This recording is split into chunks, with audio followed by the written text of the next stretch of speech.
जरा सोचो, पूरी दुनिया में एक इंसान सिर्फ एक कंगारू के साथ अकेला रह जाए। कुछ ऐसा ही होता है हमारी आज की कहानी में। कहानी की शुरुआत में उए नाम का एक आदमी रॉकेट में बैठकर चांद पर जा रहा था, लेकिन फिर इसी दौरान पाई नाम का एक बहुत बड़ा एस्ट्रॉयड धरती की तरफ मुड़ गया। ये उस एस्ट्रॉयड से भी बड़ा था जिसने धरती पर डायनासोर्स को खत्म किया था। इससे बचने के लिए इंसानों ने एक प्लान बनाया। चांद पर जिस स्पेस स्टेशन में उए जा रहा था, उस स्पेस स्टेशन को भी इसी चक्कर में बनाया गया था। उसके अंदर कई खतरनाक आधुनिक हथियार थे जिनकी मदद से एस्ट्रॉयड को तबाह करके उसके मलबे को चांद की ग्रेविटी की मदद से धरती से दूर खींच लिया जाएगा। 8 साल तक लगातार मेहनत करने के बाद आखिरकार इंसान इस मिशन में कामयाब हो गए और अब अपना काम खत्म करने के बाद उए और उसके सभी साथी वापस धरती पर आने के लिए तैयार थे। पर वापस आने से पहले उए अपनी कमांडर जिंग के सामने अपने प्यार का इजहार करना चाहता था और इसी चीज की तैयारी के लिए उसने अपने कमरे में जाके हेडफोन्स में गाने लगाए और एक लेटर लिखना शुरू कर दिया। उसी वक्त जू नाम के एक एस्ट्रोनॉट ने घबराते हुए कमांडर जिंग को एक खबर दी। दरअसल ऐन वक्त पर उनके हथियारों में कुछ गड़बड़ी हो गई थी। अगले आधे घंटे में पाई एस्ट्रॉयड का सारा मलबा चांद पर गिरने वाला था। ये खबर मिलते ही कमांडर जिंग ने तुरंत ही स्पेस स्टेशन को खाली करने के ऑर्डर्स दे दिए, जिसके बाद सभी लोग पूरी रफ्तार से अपने अपने रॉकेट्स की तरफ भागने लग गए। लेकिन वहीं यूए अभी भी अपना लव लेटर लिखने में लगा हुआ था और कानों में लगे हेडफोन्स की वजह से उसे कोई वार्निंग अलार्म भी सुनाई नहीं दिया। पर कुछ ही मिनटों के बाद उसकी नजर पहले रॉकेट पर पड़ी, जिसे देखते ही वो पूरी रफ्तार से बेस स्टेशन की तरफ भागा। उस वक्त पर वहां 6 और रॉकेट्स मौजूद थे, जिन्हें देखकर उए को थोड़ी तसल्ली महसूस हुई। पर तभी अचानक से 5 रॉकेट्स एक साथ ही उड़ गए, जिसके बाद उए के पास सिर्फ एक आखिरी रॉकेट बचा था। उसने अपनी टीम के साथ संपर्क करने की कई नाकामयाब कोशिशें की, लेकिन फिर कोई दूसरा चारा न दिखने पर उसने अपने रोवर को पूरी रफ्तार से भगाना शुरू कर दिया। पर तभी उसके रास्ते में एक बहुत बड़ा गड्ढा आया और उसका रोवर सीधा जाकर उस गड्ढे में गिर गया। जब तक वो उस गड्ढे से बाहर आ पाता तब तक आखिरी रॉकेट भी उड़ गया और अब तक तो उस जगह पर एस्ट्रॉयड का मलबा गिरना शुरू हो गया था। जिससे बचने के लिए उए ने एक दूसरे गड्ढे में छुपने का सोचा, पर तभी मलबे का कुछ हिस्सा सीधा आकर उस गड्ढे में गिर गया, जिसके चलते उए थोड़ी देर के लिए बेहोश हो गया। पर जब उसे वापस होश आया तो उसका मानना था कि धरती से उसे ढूंढना ज्यादा मुश्किल नहीं होगा। पर तभी एक बहुत बड़ा एस्ट्रॉयड सीधा जाकर धरती से टकरा गया, जिस वजह से पूरी धरती तबाह हो गई। अगले 6 महीनों तक उए लगातार धरती से संपर्क करने की कोशिश में लगा रहा और अब भी कामयाबी ना मिलने पर उसने अपनी किस्मत को अपना लिया। खुशकिस्मती से उसके पास अपनी बची हुई जिंदगी बिताने के लिए खाना और पानी काफी मौजूद था। सभी शहीद हुए लोगों को श्रद्धांजलि देने के बाद उए ने अपनी सारी मनोकामनाएं पूरी करने का फैसला किया, जिसमें सबसे पहले नंबर पर कमांडर जिंग के कमरे में कुछ समय बिताना था। पर उसे जिंग के कमरे का पासवर्ड पता ही नहीं था और वहीं उसकी दूसरी ख्वाहिश थी चांद की सतह पर सर्फिंग करना।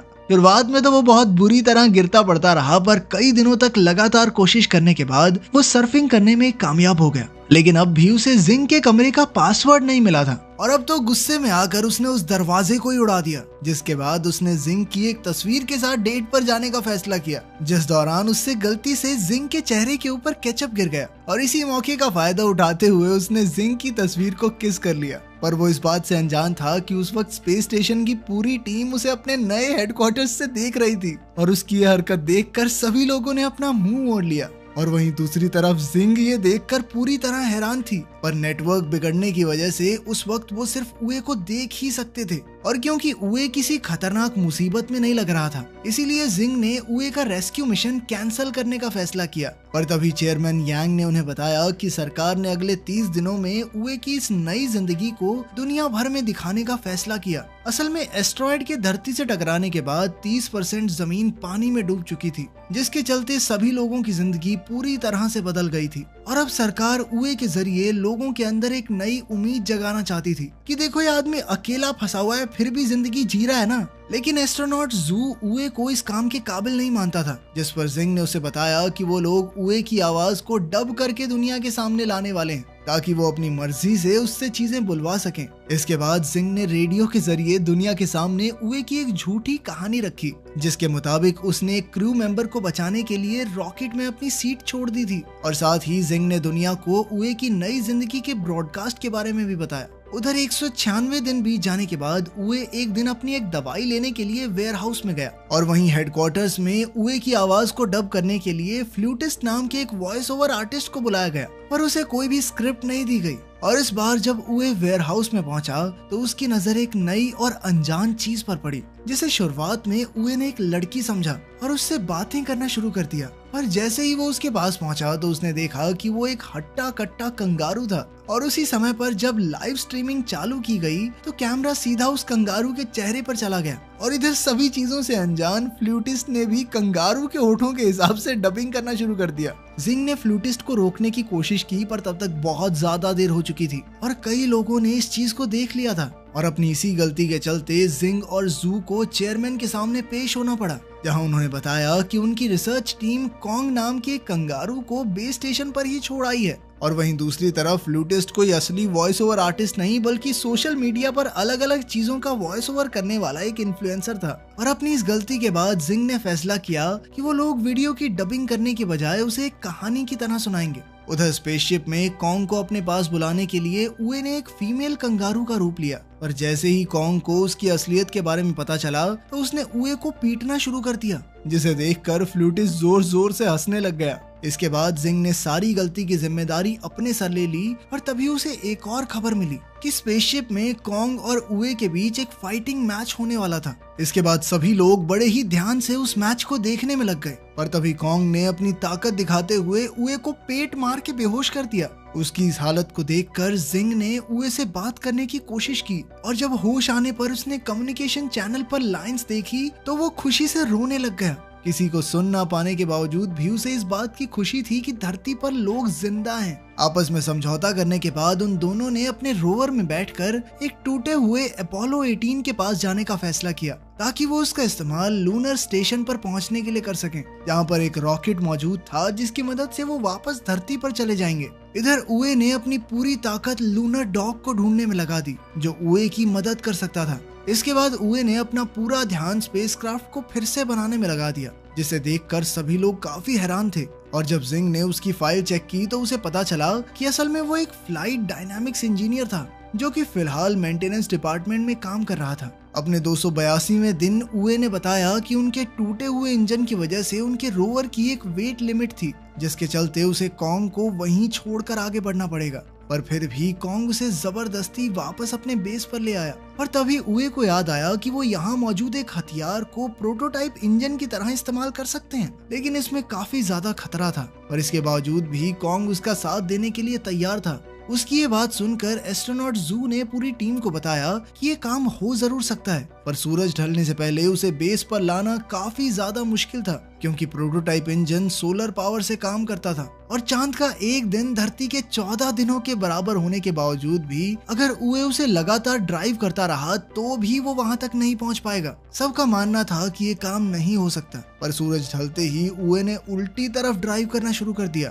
दरअसल वो सूरज की रोशनी से बाहर इसलिए नहीं जा सकता था क्योंकि चांद पर सूरज हटते इतनी ज्यादा ठंड हो जाती है कि वो मारा जाता। और ये देखते ही जिंग समझ गई कि उए लगातार सूरज का पीछा करने वाला है ताकि उसके पास पूरे 41 दिनों का समय हो जाए। पर 28वें दिन ही कॉन्ग और उए पूरी तरह से थक चुके थे और इसीलिए उन दोनों ने एक दूसरे को आपस में रस्सी से बांध लिया था। और कई दिनों तक लगातार ड्राइव करने के बाद वो लोग आखिरकार इंजन तक पहुंच ही गए। वहां पहुंचते ही कॉन्ग ने लगातार एक बटन को दबाना शुरू कर दिया, पर खुशकिस्मती से वो कोई उल जलूल बटन नहीं, बस इंजन चेक बटन था। और उसकी इन्हीं खतरनाक हरकतों की वजह से उए ने उसे काट के अंदर ही बंद कर दिया। इसके बाद वो दोनों वापस अपने बेस के लिए निकल गए, पर रास्ते में कॉन्ग का काट इंजन से अलग हो गया। और जब तक उए को इस चीज का एहसास हुआ तब तक काफी समय बीत चुका था। उए जानता था कि अगर वो कॉन्ग को लेने के लिए वापस गया तो सूरज की रोशनी उसके हाथ से निकल सकती है। उए ने एक बार तो कॉन्ग को वहीं छोड़कर आगे बढ़ने का फैसला किया और उसकी ये हरकत देखकर सभी लोग काफी हैरान थे।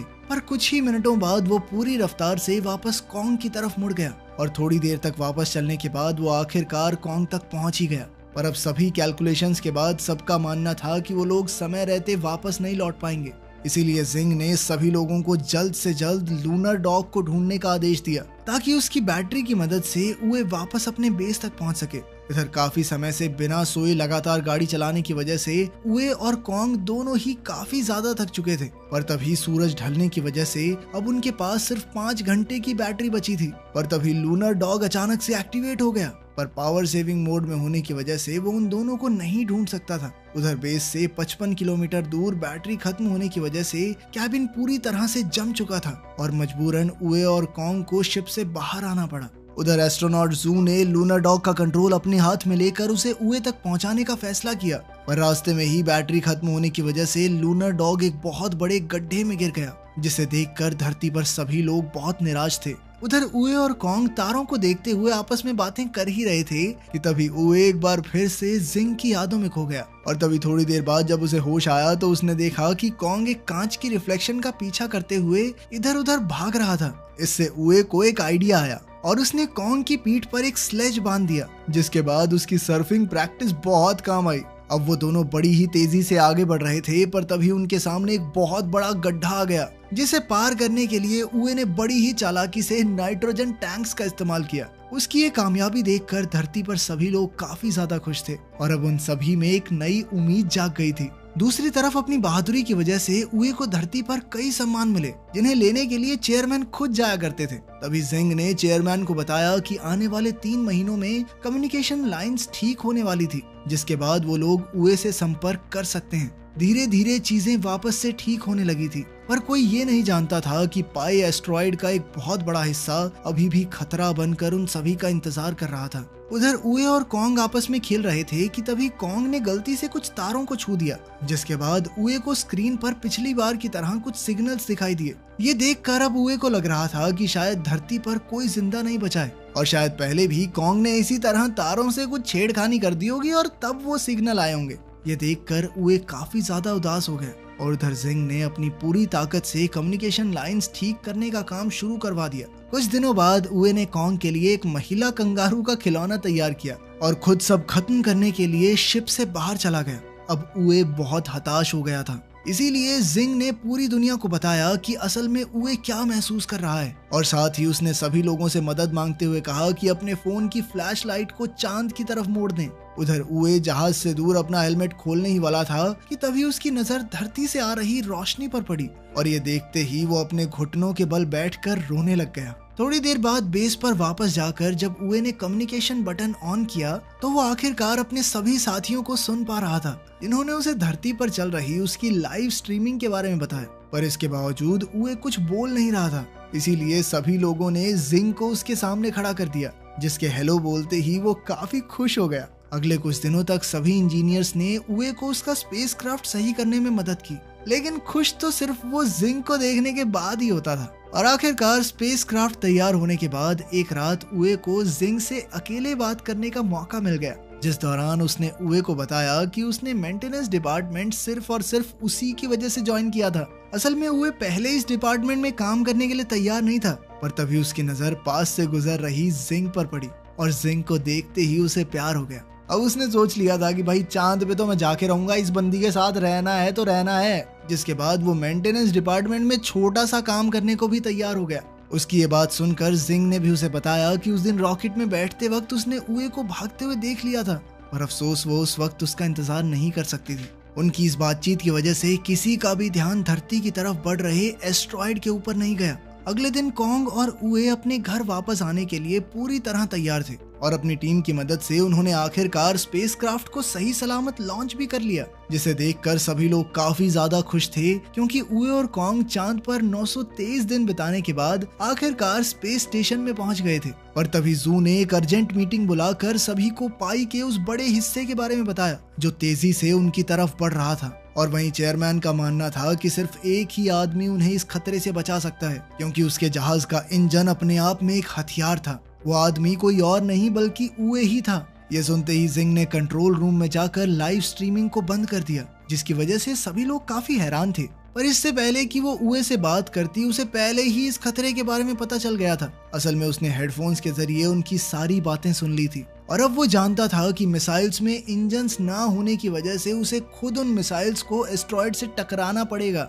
और मिसाइल के एक्टिवेट होने से पहले उसे अपने स्पेसक्राफ्ट में वापस भी आना होगा। इस मिशन में उसके जिंदा बचने के चांसेस बहुत ज्यादा कम थे, पर इसके बावजूद भी उए इस काम को करने के लिए तैयार हो गया, क्योंकि वो जानता था कि अब धरती को बचाने की जिम्मेदारी उसी के कंधों पर है। पर साथ ही उसने जिंग को कहा कि अगर वो मर गया तो अपने लिए किसी और को ढूंढ ले। क्योंकि वो उसे अकेले उदास जिंदगी बिताते हुए नहीं देखना चाहता। उए के हामी भरते ही धरती पर सभी लोगों को अंडरग्राउंड बंकर्स में जाने के आदेश दे दिए गए। इसके बाद उए ने सबसे पहले कॉन्ग को उसकी सीट से बांध दिया ताकि वो सही सलामत धरती पर पहुंच सके, लेकिन कॉन्ग अपने दोस्त के साथ ही रुकना चाहता था।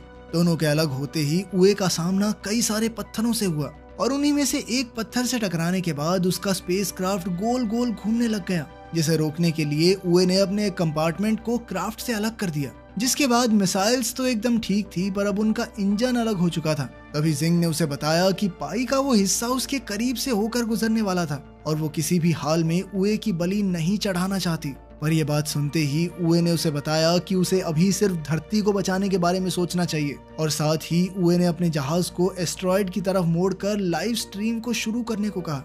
इसके बाद उसने मिसाइल्स को डिटैच करते हुए सबके साथ के लिए उनका धन्यवाद किया। साथ ही उसने सबको बताया कि वो हमेशा सोचता था कि या तो आगे वाले मरेंगे या फिर पीछे वाले, बीच में काम करना एकदम सेफ है, लेकिन आज वो धरती और उस एस्ट्रॉयड के बीच में खड़ा हुआ था। इसके बाद वो जिंग का पसंदीदा गाना गाते हुए पूरी रफ्तार से एस्ट्रॉयड की तरफ बढ़ने लग गया, जिसे देखकर जिंग के साथ साथ सभी लोग रो रहे थे। उसके एस्ट्रॉयड के पास पहुंचते ही जिंग ने मिसाइल्स का बटन दबाने की नाकामयाब कोशिश की और उस वक्त उसके दिमाग में सिर्फ उए के साथ बिताए हुए कुछ पल ही घूम रहे थे। पर तभी उए ने उसे उसकी जिम्मेदारी याद दिलाते हुए बटन को दबाने को कहा, जिसके कुछ ही सेकंड बाद एक बहुत बड़ा धमाका हुआ और वो एस्ट्रॉयड छोटे छोटे टुकड़ों में बिखर गया। वो छोटे छोटे टुकड़े धरती से टकराते हुए तारों की तरह लग रहे थे, जिन्हें लाखों लोगों के साथ साथ कॉन्ग भी देख सकता था। तभी भीड़ में मौजूद एक लड़के ने अपनी छोटी बहन को बताया कि आज वो लोग अपने घर सिर्फ मून मैन की वजह से जा पाएंगे। अगले 10 सालों में सभी की मेहनत की वजह से धरती वापस सही हो चुकी थी